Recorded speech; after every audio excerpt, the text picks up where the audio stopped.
Ron, you know, Jim Brown, greatest of all time. And what people don't know, Kanye, everybody knows, right? Does the world know Kanye? What people don't know about Jim? They say, first of all, he's the best football player, but they say he was an even better lacrosse player. Do you think so? Huh? I've heard he was even at Syracuse. Well, it's great to have you, Jim. Great to have you. Kanye, it's great to be with you. And these are two friends of mine, and Kanye's been a friend of mine for a long time.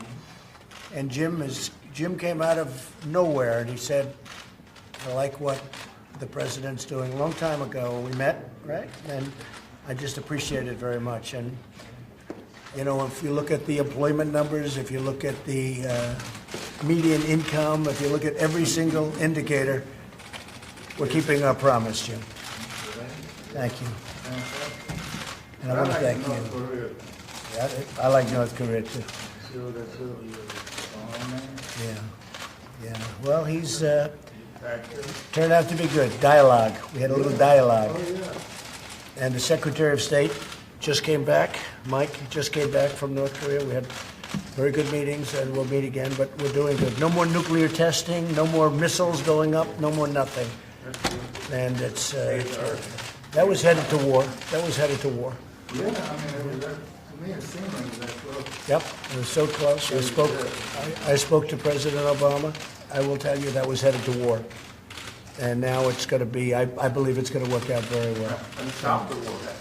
We really stopped it. We saved millions of lives. You know, Seoul has 30 million people. You don't realize how big. 30 million people right near the border, 30 miles off the border. Millions of people would have been killed. And I will say Chairman Kim has been really good, and we made a lot of progress. That's nice that you say that, because that's a big thing. These folks were covering North Korea, I think not very promisingly. There were a lot of problems. President Obama said that was his biggest problem. And I don't say anything solved. Anyone solved one of his biggest problems? Yeah. We solved one of the biggest problems. Yeah. It was a big solving, and not solved yet, but I think we're on the way. We know we did with some. Yeah, we're well on our way. You know what I mean, too. In a short period of time, Jim. Very short period of time. You know, I left Singapore 3 months ago, and we've made a lot of progress, so it's very good. Hey, look, that's one of many things. But I appreciate everything with you. I tell you what, Kim was in. Mrs. Johnson, we got her out. She was very unfairly treated. And there are many other people like that. We have Larry Hoover's lawyer with us today, and it's a prisoner that we're focused on. He has 6 life sentences, and they have him next to the Unabomber doing 23 and 1. What did he do, Larry? What happened? What did he do? Why is he in? Yes, tell us the story. Allegedly, it's for conspiracy from prison, from state prison. It's alleged. But we do believe, even if he did commit those crimes, the sentence was overly broad and too What was the sentence? 6 consecutive life sentences in the most secure prison in the world, also known as a clean version of hell, for basically an economic crime. What prison is that? Name of the prison? ADX Supermax in Florence, Colorado. They house the Unabomber, Al-Qaeda operatives, mass killers, Oklahoma City bomber, things of that nature. How old is he? How old? 68. He's 68 years old? Yeah, 68 years old. And really the reason why they imprisoned him is because he started doing positive for the community. He started showing that he actually had power, that he wasn't just one of a monolithic voice, but he could wrap people around. So there's theories that there's infinite amounts of universe and there's alternate universe. So it's very important for me to get Hoover out, because in an alternate universe, I am him. And I have to go and get him free, because he was doing positive inside of Chicago, just like how I'm moving back to Chicago. And it's not just about, getting on stage and being an entertainer and having a monolithic voice that's forced to be a specific party. People expect that if you're black, you have to be Democrat. I've had conversations that basically said that welfare is the reason why a lot of black people end up being Democrat. They say, first of all, it's a limit to amount of jobs. So the fathers lose the jobs and they say, we'll give you more money for having more kids in your home. And then we got rid of the mental health institutes in the 80s and the 90s, and the prison rates just shot up. And now you have Chirac, what people call Chirac, which is actually our murder rate is going down by 20% every year. I just talked to the superintendent, met with Michael Sachs, that's Ron's right-hand man.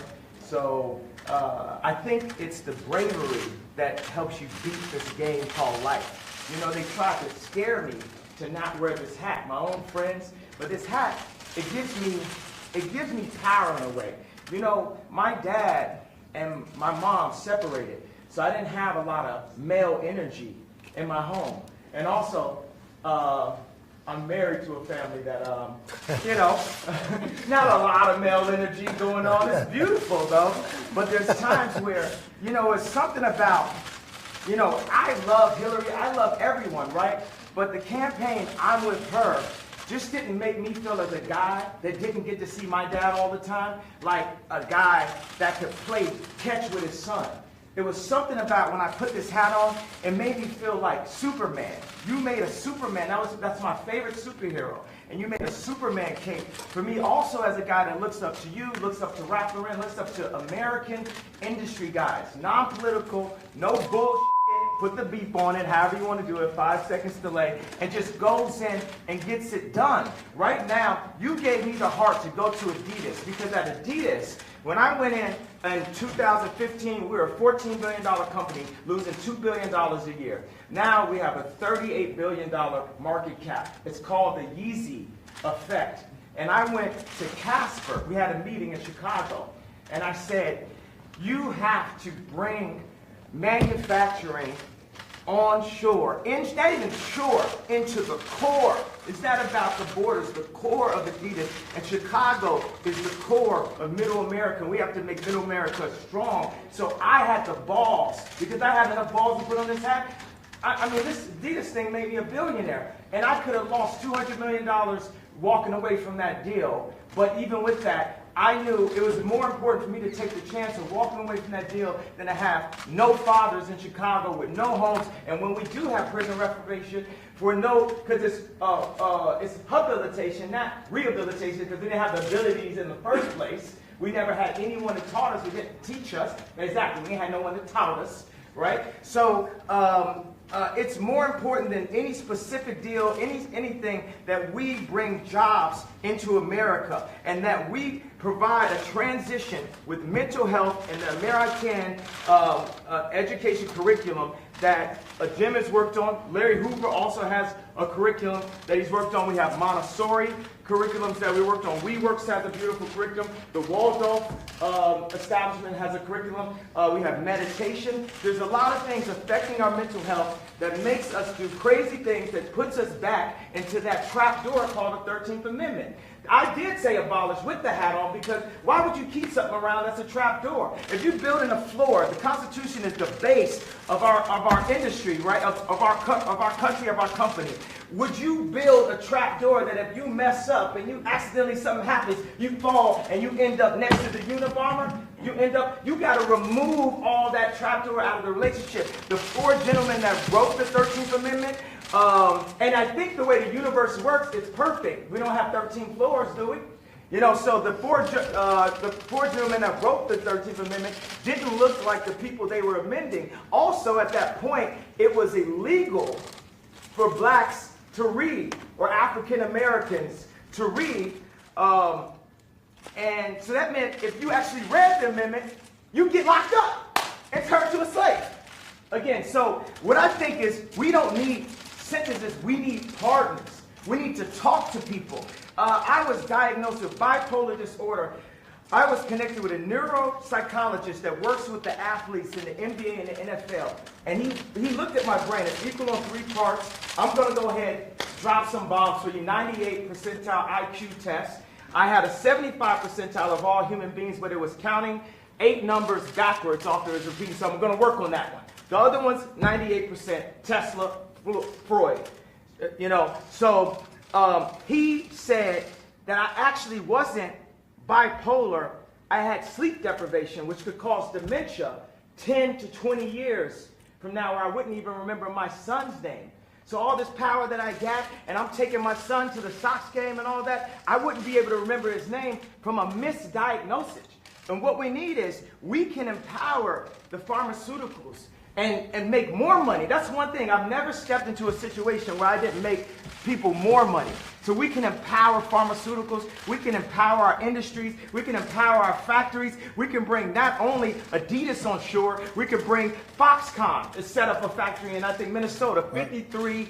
Wisconsin. Yeah, Wisconsin. Yeah, Wisconsin. They have 4,000 jobs, people making $53,000 a year. And one of the things we got to set is Ford to have the highest design, the dopest cars, the most amazing. I don't really say dope. I don't say negative words and try to flip them. We just say positive, lovely, divine, universal words. So the flyest, freshest, most amazing car. And what we want to start with is, I brought a gift with me right here.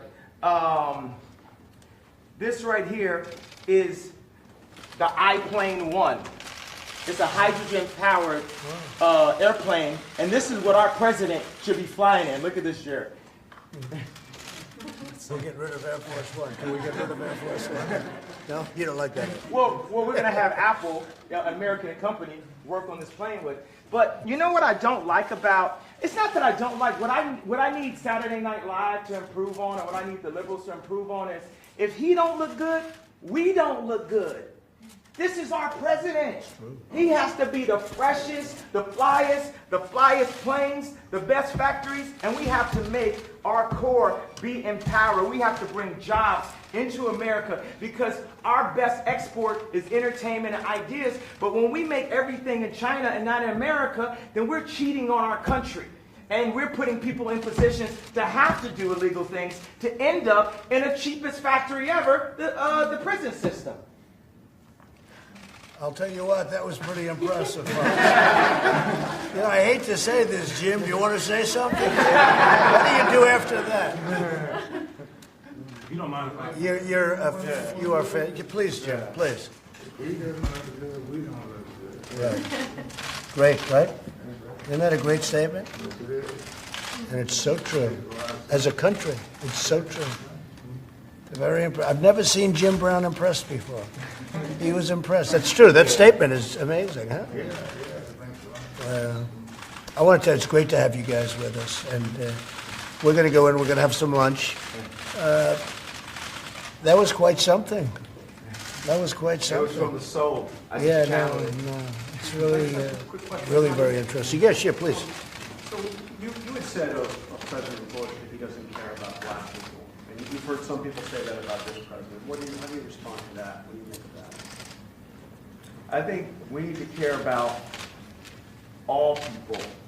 And I believe that when I went on to NBC, I was very emotional, and I was programmed to think from a victimized mentality, a welfare mentality. I think that with blacks and African Americans, we really get caught up in the idea of racism over the idea of industry. We say if people don't have land, they settle for brands. We want Polo Sport and Obama again. We want a brand more than we want land because we haven't known how it feels to actually have our own land and have ownership of our own blocks. So when you don't have ownership, then it's all about how something looks. It's about the patina, it's not about the soil, it's not about the core. So we focus more on, is somebody wearing something, does someone disrespect me so I gotta shoot them, or the idea of someone being racist. You know, we talk about police murders, which we definitely have to discuss, and we have to bring nobility to the police officers and make them, because police officers are just like us. But this is this whole hate building, right? And that's a major thing about racial tension. And we also, as black people, we have to take a responsibility for what we're doing. We kill each other more than police officers. And that's not saying that the police officer is not an issue, because they are in a position of power. But sometimes they're in placement of law enforcement. They need to be law power. It's force versus power.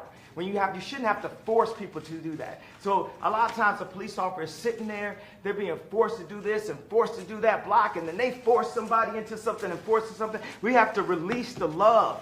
throughout the entire country and give opportunities. A lot of times it's just the overall lack of reparations that we, at any given point, we say, oh, this is racist, this is racist, this is racist, this is racist. So we don't have the reparations, but we have the 13th Amendment. We got to open up the whole conversation. So, and that's a move. One of the moves that I love that liberals tried to do, the liberal would try to control a black person through the concept of racism because they know that we are very proud, emotional people. So when I said I like Trump to like someone that's liberal, they'll say, oh, but he's racist. You think racism can control me? Oh, that don't stop me. That's an invisible wall. Mr. West, what would you like? But you don't think Oh, your question. You had one question. We're going to go to another question. Okay. I answered your question. I don't answer questions in simple sound bites. You are tasting a fine wine. It has multiple notes to it. You better play 4D chess with me like it's Minority Report. Because it ain't that simple. It's complex. Mr. West, what would you like? I'm going to Chicago sometime, so I would like to know what you would like to ask President Trump to do for Chicago. You're here to talk about crime in Chicago. The thing that the head of the police and Mike Sachs met with me last night at the Soho House about was we feel that stop and frisk does not help the relationships in the city. And everyone that knew I was coming here said, ask about stop and frisk. That's the number one thing that we're having this conversation about. Another thing is opening up industries, and we've got to get some tax breaks because we're making we got a speed factory in Atlanta, but the shoes are costing us $300, so it's costing us too much to make things. So we need some prototypes here so we can get people back working. So China can't just beat us, and Vietnam can't beat us. You got Levi's, the greatest jeans company in the world, making their jeans in Vietnam. So we're going to need to get a few breaks to be able to have some places in my hometown of Chicago and the 2.7 million to the 9 million surrounding suburbs where we can create some factories. Now, I think it would be cool for them to be Trump factories because he's a master of industry. He's a builder. And I think it would be cool to have Yeezy ideation centers, which would be a mix of education that empowers people and gives them modern information. Like sometimes people say, this kid has ADD, this kid has ADD. He don't have ADD, school is boring. It was boring, it's not as exciting as this. We have to make it more exciting, we have to mix curriculums. You play basketball while you're doing math. You learn about music while you meditate in the morning. We have to instate mental health and art programs back into the city. So those are, and also Larry Hoover is an example of a man that was turning his life around. And as soon as he tried to turn his life around, they hit him with 6 life sentences. So I believe you say don't tear down the statues. Larry Hoover is a living statue. He's a beacon for us that needs to see his family, that needs to go out and represent. When you have a block leader on every single block, they can own the block as their own. That's something I learned from Jim Brown, from A Mayor I Can. We need to put curriculums from people who really came from the streets, not people who are just trying to set us up to go into a work system or prison system that applies to what people are really going through, which Jim Brown has created. What about gun violence with all the debate about the Second Amendment going on? The problem is illegal guns. Illegal guns is the problem, not legal guns. We have the right to bear arms. President Trump has said that he favors stop and frisk. Are you guys going to be discussing that? Do you think you can change his mind? Yeah, we're gonna discuss. I didn't mean to put you on blast like that, bro. But it's definitely. I'm open-minded. I'm here. Mr. I am President, I'd like him open-minded. to speak at one of your rallies. He can speak for me anytime he wants. He's been a great guy. He's a smart cookie. Smart. He gets it. These two guys, Jim Brown, he's been doing this for a long time. Is a future presidential candidate? Could very well be. Only after. Could very well be. That's good. I'm glad to hear that. We have a good, and the thing is, let's stop worrying about the future. All we really have is today. We just have today, over and over and over again, the eternal return, the hero's journey. And Trump is on his hero's journey right now. And he might not have expected to have a crazy motherfucker like Kanye West run up and support. But best believe, we are going to make America great. Now the thing is, another thing is black people have an issue with the word again.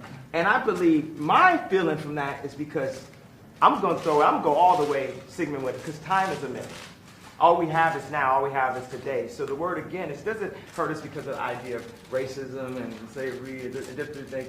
It hurts us because we need to focus on who we are now, today.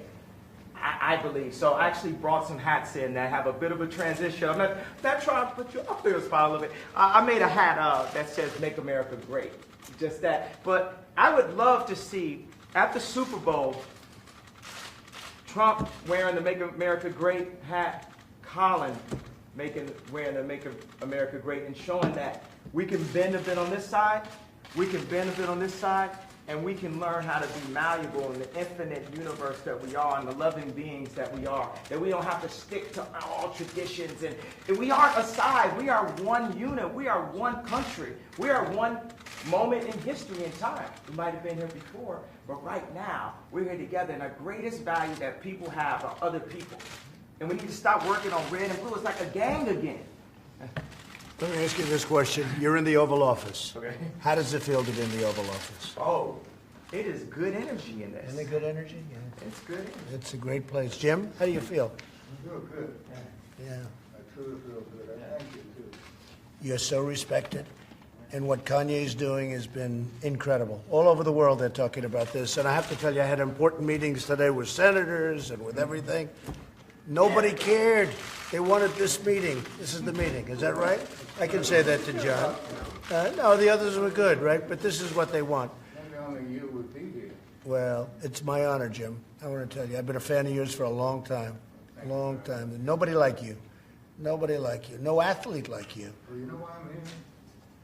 I'm here to serve. Yeah, it's really nice, man. I'm not here to ask for anything. Well, and you know, that's always been the way Jim has been for a long time. And he just wanted to help, and it's something special. Jennifer, did you have a question? I guess, what do you feel about Trump and Frisk? Are you gonna? Well, we're going to look at it. I'm open to everything. Hey, look, I think it's a shame what's happening in Chicago. What else can be done? I'm in Chicago a lot, too. I have nice things in Chicago. You know that, right? And I hate to see what's happening. They're having the numbers of people being shot and killed, and it's not for this country. So they have to do something, and I am totally open. If we can do it a different way, Kanye, I'm totally open.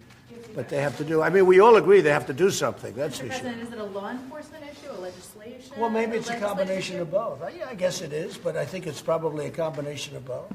And it's also a respect issue. They respect this guy, they respect this guy. That's a big thing. Right now, they're not respecting, let's say, your mayor or let's say your leadership in Chicago, but certainly it shouldn't be happening. What's going on there should not be happening. Steve, go ahead. What do you want this meeting to lead to in terms of President? Honestly, from our standpoint, this was just set up to be a lunch of two people that I like, and I guess they like me. And we're going to have lunch, we're going to talk. You said, I guess you know I love you. I know. Did I? But I don't want to put you in that spot. But No, I'm standing in that spot. I love this guy right here. Let me give this guy a hug right here. I love this guy right here. that's really nice. Yeah. Come here. That's really nice. And that's from the heart. I didn't want to put you in that position, you know, but that's from the heart. Special guy. These two are special people.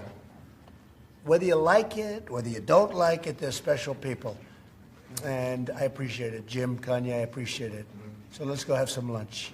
Okay? Thank you all very much. All right, guys, let's go. Make your way out. Great, John, huh?